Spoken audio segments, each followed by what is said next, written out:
It's hard to do it all. You can do it all, just not at the same time. When I understand my client and I get to know more about them personally, then I can match my art to that person's life experience. I'm really excited to bring on today Charlene Threatful from Lush Interiors. She is a Calgary interior designer, and I actually found her on Instagram.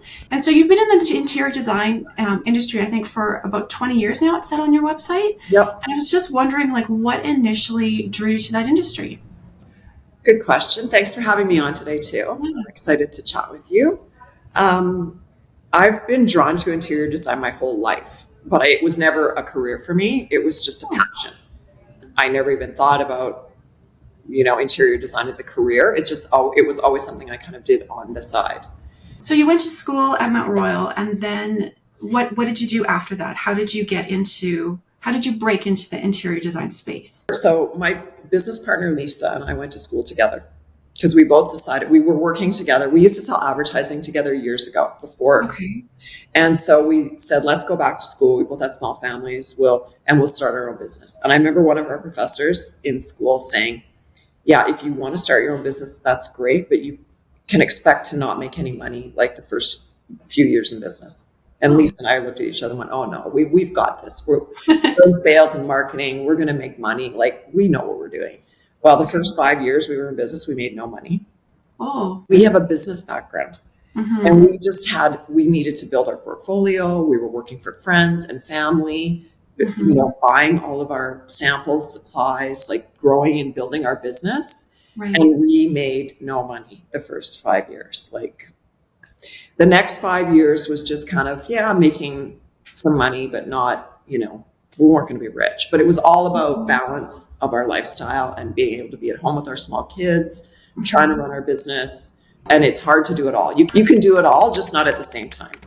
So then we were kind of growing our business organically and then also raising our families.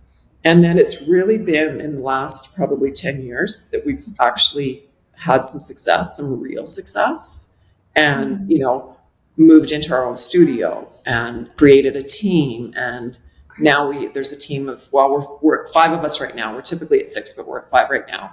And, really experienced some success, but it took a long time, and nothing, that's part of being an entrepreneur. Nothing happens overnight. No matter how you think this is going to happen, it doesn't happen overnight. It's a lot of hard work. It's the 10,000 hour rule. And I really believe that. So, at 10,000 hours, we just started to see a little bit of success. So it took us a long time to get there. I'm so glad you mentioned that, because with the illusion of TikTok, there's this impression that people just show up, and they just figure it out, and then they're just masters. And it's not realistic. I know a lot of people who've started businesses, and again, the 5-year mark, then they start figuring things out and making things work. But 5 years is a long time. You really have to have a passion for what you're doing to stick with it that long. Yeah, definitely. Entrepreneurs really need to be passionate about what they're doing, because it takes a long time to build a business. No matter how good your business model is and how tight your business model is, it still takes time to build a business and build success. So that's why you have to be driven, you have to be passionate, you have to be hardworking, you have to be tenacious, all of those things, because none of that happens easily. That's a misconception too about artists, is people just think, they just sit down and draw and just, they're great. Everything's perfect. They don't realize how many years you've taken to cultivate your craft and work on it and perfect it. And, they don't just hours and hours and hours. Yeah, for sure. Exactly. How do you integrate fine art into your interior design spaces? We love fine arts. So thank you to you and all the other amazing artisans that, provide us with beautiful art. It's a real investment. And if a client has a piece that they want to use in their space, we always encourage and find a way to use it in that space. Art tells us so much about the clients. I can walk into the home, look at a piece of fine art, and tell you pretty accurately what that client is like, what their tastes are, what their style is, just from the art that's hanging on the wall. And always want to incorporate it into our designs if we can. If the client doesn't have their own art, then Mhm. I can't imagine a design firm not incorporating it into their design.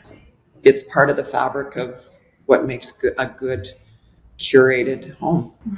I agree. Yeah. So let's say a client doesn't have their own artwork and you are sourcing artwork for a particular space. How do you find that artwork? Depends on budget. Quite often we deal with local galleries or local artists. Like I have relationships with many Calgary-based artists and some artists down in Toronto as well. So we have relationships with them. It's my job and responsibility to know what they're producing, what all these artists are producing, and then see and to be on top of what they're creating so that I can always recommend it to a client. Often too, sometimes art isn't necessarily a piece from a gallery. Sometimes art can be something a client has collected in a travel. Maybe they have a photograph, maybe they have an heirloom. It could be a trinket or a treasure from travels that we've custom frame and hang on the wall. It doesn't necessarily have to be what you traditionally think would be a piece of art, such as a painted or product or something like that. So anything we can use that the client has in their home that's unique to them is what we like to use in a space to curate it specifically for that client. Excellent. Yeah. That's a huge job if you have to keep on top of all those artists. It'd be a fun job. It's not work. It doesn't feel like work to me. Yeah. I love it. Like I'm always scrolling through their Instagram and always checking out what they're creating. Yeah.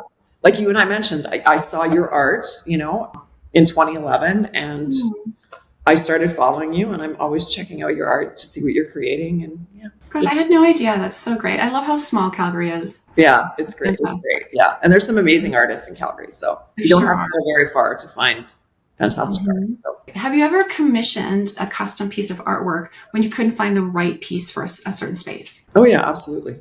Yeah. Yeah. If I'm looking for something specific, quite often it's size that dictates that more than anything else. Like we'll see a beautiful piece and we want to use it in a space and it's either not big enough or it's too big. And then we'll ask the artist to create something similar that's smaller, or the client may see the art and love it, but has something a little bit different in their mind. So yeah, I'll approach the artist directly and then, or through the gallery and have a piece commissioned for sure. Yeah. Oh, that's great. And then can you list off some of the galleries that you work with in Calgary? Last night I was just at Gibson's Fine Art, Contemporary Calgary. There's many throughout the city that we work with. You know what else I like to do too that's really fun for me is to go to art shows that are not in a gallery. There's one coming up at Crescent Heights. Every year they put it on. I can't recall the name of it right now. And that's what I love to do because I meet every single artist that is there and I talk to them about their work. And it's so fun for a client when you can bring a bunch of pieces into their space. Like the artist will actually come to the house, deliver their art, put 4 or 5 pieces in the space so the client can see what they look like. That's so valuable for the artist, for the client. It's super rewarding for everyone because the artist gets to see their work in the space. Yeah. They get to meet the person that's buying their art and the client gets to meet the artist. That's a really rewarding experience. And so I really enjoy when I'm looking for art or I'm sourcing fine art. It's really fun to be able to work with the artist directly and to do that. Quite often, artists only showcase in galleries. Like there are certain artists that only showcase in a gallery. So I don't have the luxury of meeting the artist all the time. Right. But when I do have the opportunity to do that, then I love to do that. And there's a lot of little small art shows like that around the city that I really try to go to and meet the artists and understand what their work is like and their style. And then knowing that I can incorporate that into some of my designs. So I love that. What a great opportunity to just share the artist's story to the client. Yeah, it's great when you can meet the client and to tell them exactly how you created the piece. When I understand my client and I get to know more about them personally, then I can match my art to that person's life experience. So if they grew up on the prairies, then I can incorporate some beautiful, Alice and Philpott's prairie scenes, like, Mhm. in their home. If they grew up in Ontario and Lake Country, then really very often it's nice to include a piece that shows like Lake Simcoe and the trees and the water and the rocks and the Canadian Shield. So Mhm. understanding and getting that kind of information out of a client as well and understanding their background. Again, it goes back to really knowing your client well. Then Right. it's really fun to incorporate that type of art because then it means something to the client. Like Yeah. it's more personal because not every client has the opportunity to go out and source all of their own artwork and find Right. pieces that are important to them. But that's what I'm here for, to find those and introduce them to that. So Wow, that's fantastic. Yeah, and then it would just really bring up that feeling of nostalgia and their childhood and it's fantastic. It means it's so much more meaningful to them when you can do that. yeah. That's a misconception too about artists is people just think, oh, they just sit down and draw and just, they're great. Everything's perfect. They don't realize how many years you've taken to cultivate your craft and like work on it and perfect it. And, they don't. Just hours and hours and hours. Yeah, for sure. Like, Mhm. exactly. How's your style evolved over the years? I'm guessing there's been big shifts. I would say my style has become more mature, more sophisticated. The experience has taught me that, there's no such thing as bad style. It's just whatever is your style and trying to uncover what your personal style is. That's a very kind way of putting it. Well, it's true. Like, I feel like if you, fill your home with things you love, it'll never go out of style. That's a really good point. So, yeah, that is true. That's something I've heard. Especially if they're like have sentimental value, I'm guessing. 100%. Yeah. Okay, what is your favorite design trend right now? We always tell our clients we don't really design for trends. Like trends come and go. We don't really pay attention to trends. However, style has evolved, and the things I'm really loving right now are really organic materials, textures, color saturation. I love seeing a room done in the same hue with different tones. I really love the fact that we're going back towards more one-of-a-kind items, artisanal, locally sourced items that look very curated, that are curated. I love that. I've never gotten away from that, but that seems to be a real, I don't want to say trend because I don't think it's going to go away, but it's coming back into fashion again. Okay, yeah, that's really good to hear. I don't want to use the word trend because I know that you kind of stay away from trends, but is there kind of a design, I don't know, concept or something that you would love for it to just retire and for people to stop using it? Yeah, there are trends. It's just that we don't usually design for them. But the things that I don't really enjoy anymore are modern farmhouse. It's been around for a long time now. Yeah, sure a lot. Yeah. All you have to do is take a walk in my neighborhood to, see a lot of modern farmhouse. And probably along with that, like white kitchens, white walls. I love the return of color and warmth into homes. Yeah. Things come and go, but those are things that I really would like to not see again in the near future. I absolutely hear that. I've been looking at home listings online, and the white houses, they're just so lifeless. Yeah. You just need color in there. Yeah. And white homes in Calgary aren't the best solution. I don't feel for, especially exteriors. Like they just, right. Yeah. In our climate. And then with their winters, it would just exactly. Yeah. white everything. It would just blend right in. Yeah. And trying to keep them clean as well in our climate is really difficult and challenging. Oh, I didn't even think about that. Of course. Yeah. That'd be a nightmare. Yep. And then in the kitchen with the stains. Yeah. Use some beets. Yeah. It would end it. So collaboration with clients is big with your designs. I read online. And then how do you ensure that their personality is reflected in the space that you create for them? Well, we like each space to be individual to our client and reflect their tastes, their styles, the way they live in the home. And just part of our process is just really at the beginning of a project, really understanding the client and what their likes and dislikes are, how they're going to use the space, how they're going to live in the space, and then incorporating those aspects of design and functionality into the space. What are some of your go-to inspirations for when you're first starting a project? And do you find inspiration in any unexpected places? Instagram is my jam. I love Hmm. Instagram. I'm on it quite often. I go to Instagram for inspiration. I still love my true and tried print. So flipping through magazines is great. Inspiration comes from many places, just, walking down the street, traveling. I was at a gallery celebration anniversary last night and was inspired by some of the art that I saw there and some of the furnishings and even some of the people that were there, the way they were dressed, and that gave me inspiration as well. So inspiration comes from many, many different areas and just my own personal experiences as well. I draw inspiration. In your bio, it mentions that you love traveling. And do you ever get inspiration from those travels, and has that transformed into your design pieces? Yes, always. Like you're always traveling and looking at things and going to museums and buildings and looking at architecture, and absolutely, because Canada is a relatively young country, so it's really fun to travel. I mean, my last trip to New York, even, it was just so much inspiration. Those things that you see, the architecture and the building materials and the construction, and those are timeless. Those have been around for thousands of years, and we still continue to use them today. So lots of inspiration from travel for sure. Where are some other places that you've traveled to? I've traveled a lot. Before I had children, I've been all over the world, Okay. all over Africa, most of Africa, Nice. Central America, Australia, New Zealand, Southeast Asia. Yeah, I've done quite a bit of travel. Yeah. Wow. Now that my kids are a bit older, I can start traveling again and visit some of those places that are on my bucket list. Nice. What are some of the top ones that you want to go see next? Obviously, I want to go back to Europe. Yeah. I didn't spend a ton of time in Europe when I was traveling earlier on, but I would like to go to Japan. It's on my bucket list for sure.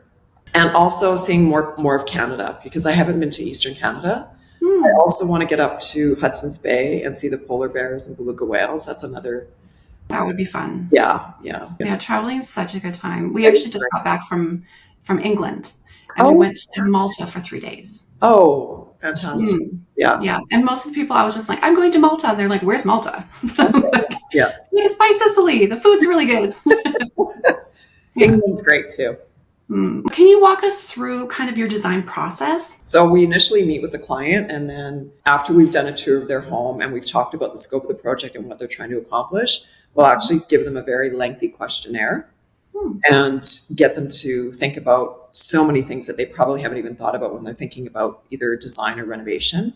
And then based on all that information, and also based on just meeting them, interviewing them in person, understanding their lifestyle and a little bit about who they are as people, then we kind of determine what our design programming looks like, how we're going to curate their space, how it's going to function, the aesthetic of the space will determine. And then we'll meet with them and review all of that.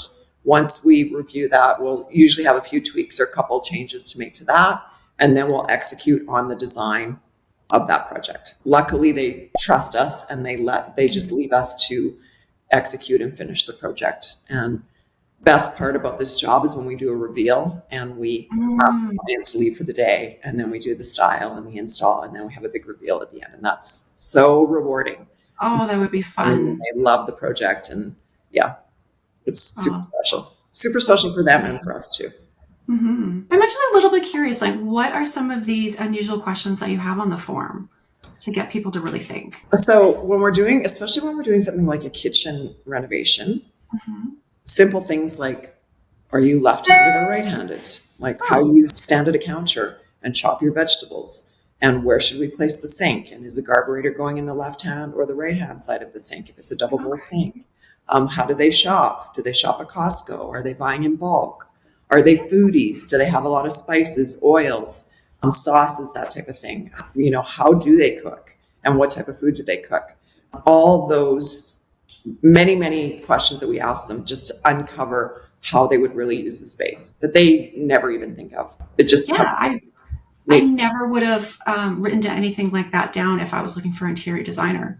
So it sounds like you really work with the functionality of the space. Absolutely. I mean, for some of our clients, we actually take pictures of all of their existing space in their kitchen, their drawers, what is stored in their drawers currently. And then, do they have a million like water bottles? Do they have lunch kits for the kids? Do they have pets? Where do they store their pet food? So I'll actually go through the entire kitchen and take images of everything that's in their kitchen, so that we can determine how that space should function in their new design. Oh, that's fantastic. That's a really good way to approach it. It's really detailed. There's a lot of thought that goes into specifically like a kitchen design. The same can be said for other rooms as well, but kitchen is pretty detailed and specific. And it can make or break your night. If you're trying to look for one tool and you can't find it, it's the worst. Yeah. What sets your design firm apart from other companies in Calgary in your industry? Good question, because there's many of us in the industry. I think experience is number one. It's been almost 22 years, so we've pretty much seen and done it all. So that is a big thing that sets us apart. We have an all-female team, including our project manager. So everything is done start to finish. Design, construction is done in-house. Oh, that's great. So that sets us apart as well. I think those are the two biggest things that sets us apart. Yeah, you can't really beat experience, especially if you run up to like different problems. You probably already solved them in the past, so you know exactly what to do. We've seen pretty much everything. Yeah. Yeah. That's great. Who would you describe as your ideal client? And are there any design projects that are too small for you to take on? Yeah, most of our design is residential. We will do corporate spaces, commercial spaces for clients that, like our existing residential clients, they have an office or something they want to have done, or something specific, then we will help them with that. But typically we like to do residential design. The ideal client is a busy professional that doesn't have the time to do what we do and recognizes they don't have the expertise to do what we do. And once we build trust and they trust the process, that is the perfect client for us. I wouldn't say any job is too small. Very often, like once our clients are our clients for life. So quite often we'll do a project and then they'll come back and ask us to do another project and another project. Like some clients we've been working with for the full 20 years we've been in business. Wow. And sometimes the project is a tiny little project, like something they just need a refresh on, or they want to redo their mudroom or something like that. So I wouldn't say any project is too small for us, especially when it comes to existing clients. Oh, that's really good to know. And that's such a huge compliment if somebody's been working with you for like 2 decades. Yeah, we're really fortunate. We have some amazing clients. Yeah. Oh, wow. Yeah, we're really that's lucky. excellent. Yeah. What is the most challenging project that you've ever worked on? And how did you overcome some of the challenges that came up during that project? In general, the most challenging projects for us are when clients don't trust us or don't want to let us control the project, and they can't let go of control of the project. So, we'll give them the design, we'll try to execute on the design, but they fully don't trust in us for whatever reason, or that's just their personality. They just like to be in control, and not having that control and not being to execute effectively and efficiently is probably the biggest challenge in a project. It doesn't happen often, but once in a while we'll get a client who just can't let it go and wants to have control. And then that makes it just really difficult for us to execute and makes it harder for us to do our job. Does it slow you down as well? It slows us down a lot, because really we could do the job in, less than half the time we could do it if the client would just give up control and let us just execute, because we do it every day, all day. We're super efficient. We're very process driven in our organization. So we've done it a million times, and we can do it very effectively. So and they're hiring you for a reason. Yeah, exactly. Yeah. Have AI tools implemented themselves in your industry yet? We are seeing a little bit of AI come into our studio, specifically with our through the space, and show them exactly what the space is going to look like, right down to finishes, lighting, colors. We can show them what it looks like during the day, what it looks like at night. Oh, wow. We're using AI in our firm right now. That's the only thing we're really seeing right now in our firm with specific to AI, but I'm sure it's going to continue to evolve. It'll probably make us more efficient and effective in things like, AutoCAD drawings and that type of thing. It's not going away, but we're such a tactile, business, and you can't take away the human element in interior design, especially when it comes to residential design, because it's your home and, you live in it, and you want to feel safe and comfortable in it. So I don't think you'll ever get rid of that human contact. And people still want to feel and touch and, see what's going in their home. So, yeah. Yeah. And it sounds like every design that you create is just so unique to that family that you couldn't use like a cookie cutter AI approach anyway. No, we would never do that.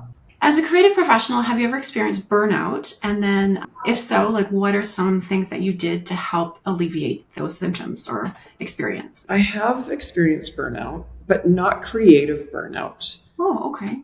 I've experienced burnout with just running my firm and working day to day in the firm and running a business. I have experienced burnout. I guess because I like the creative side of what I do. I find that doesn't burn me out. Like I could do that all the time. The thing that burns me out is just running the business and staying on top of things. When that happens, then I really feel like I need to take a step back, take some time off, and kind of recharge my battery and just step away. Like as a business owner, my mind is on my business 24/7.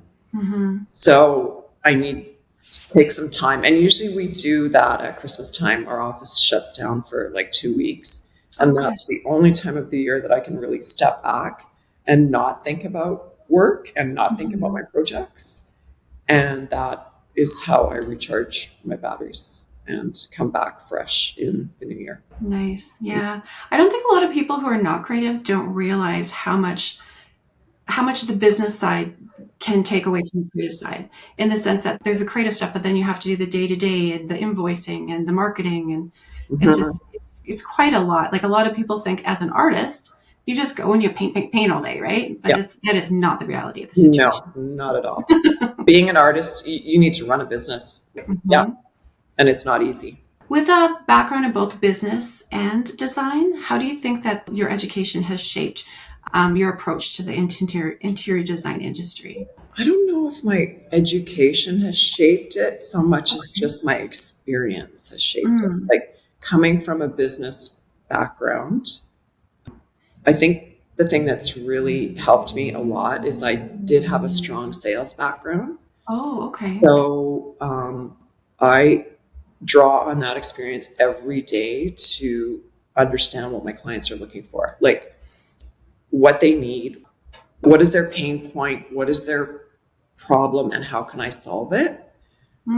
And so from a sales perspective, it gives me really good insight as to what the client doesn't even know what their pain is. Sometimes they can't articulate what it is, but having that background allows me to pull the information out of them to determine what that pain point really is and how we can help solve that. That's the experience I draw on more than anything else with my clients. And then with respect to the business, I think it's just understanding the business side of it, understanding how important processes are and procedures, because what makes our studio very efficient is that we have processes in place for every project that we work on. They vary because every project's different, but just understanding that there has to be a procedure in place that allows us to execute on that project. There are a million, and I'm not exaggerating when I say a million details in every project. And so understanding how to manage that project, how to capture those details, how to make sure they're executed, how to not make mistakes, how to fix mistakes when they do happen. And we're also at the mercy of a lot of our suppliers and our trade partners. So as good as we are, we really rely on all of our trades and our suppliers to help us fulfill the client's expectation. And managing all of those relationships and managing those processes is super important as well. So understanding how that all works is really key in running a successful business, and having a background and knowing how to execute on that is what's really helped me tremendously. It's like you said, you just want to design. You just want to go out and, do all the pretty stuff and draw it all up and create and make it happen. But many years ago when I first started my company, Kimberly Selden, who is a big designer in Toronto, I took one of her courses and she told me that running your own design business is 80% business and 20% design. And that stuck with me. And it's true. It's really, really true. So yeah, having that background, that business background really helps me with the 80% of it. But ultimately I wanted to do the 20 all the time, but that you just can't do that, right? Yeah, it's not realistic. Yeah, no, it's not realistic. What is your sales background? Like what kind of sales did you do in the past? I was in high-tech sales and I managed all the telephone companies across the country. Okay. Voicemail platforms. Wow. TELUS in BC, Alberta, NS, SaskTel, MTS. And then when I lived in Toronto for a while, so I used to manage the Bell account.